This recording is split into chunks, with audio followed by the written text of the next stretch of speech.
All right, this is a continuation of the series about this book, Money Master the Game, Tony Robbins, and specifically the chapter 6, where he interviews people who you might want to know a little bit more about because they either have a lot of money or they've invested a lot of money. This particular gentleman, David Swensen, took Yale's retirement savings, and he's the chief investment officer for Yale University as of the writing of this book, and took it from $1 billion to almost $24 billion. So how did he do that? Well, he has a couple different strategies that he talks about. Oh, he did write a book, if you want to read it, by the way, and there it is. The title's right there. So he emphasizes that, oh, by the way, Tony read the book the night before he interviewed him. He wanted to make sure that you all know that. He was cramming for an exam, because he was going to a university to interview somebody. But anyway, apart from that joke, that's Tony Robbins' joke, not mine. And yeah, so he emphasizes the diversity of your portfolio, and he says basically that there's really the game against personal investors is rigged, and that there's really only three things that we can do. Three things, and the three things that we can do are asset allocation,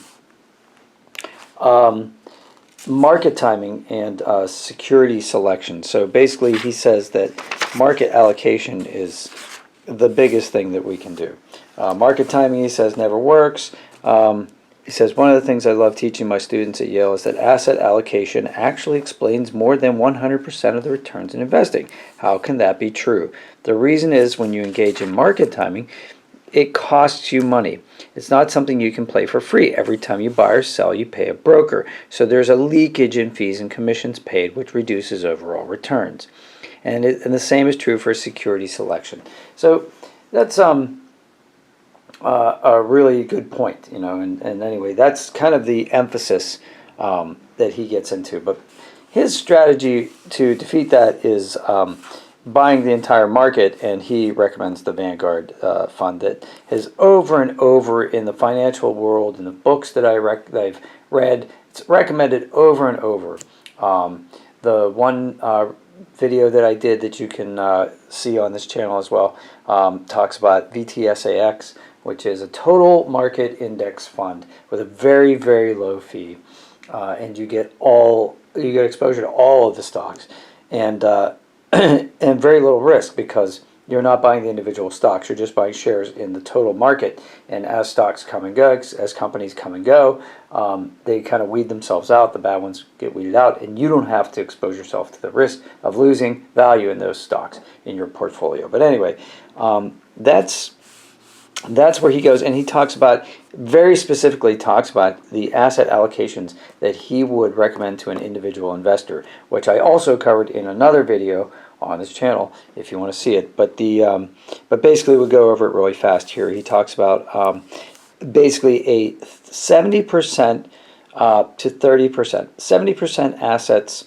in equities or equity-like things, and 30% in fixed income. Now, what do you mean by that? Well, equity is just another word for stocks, basically, and fixed income is another word for like bonds. So he breaks down. So they go.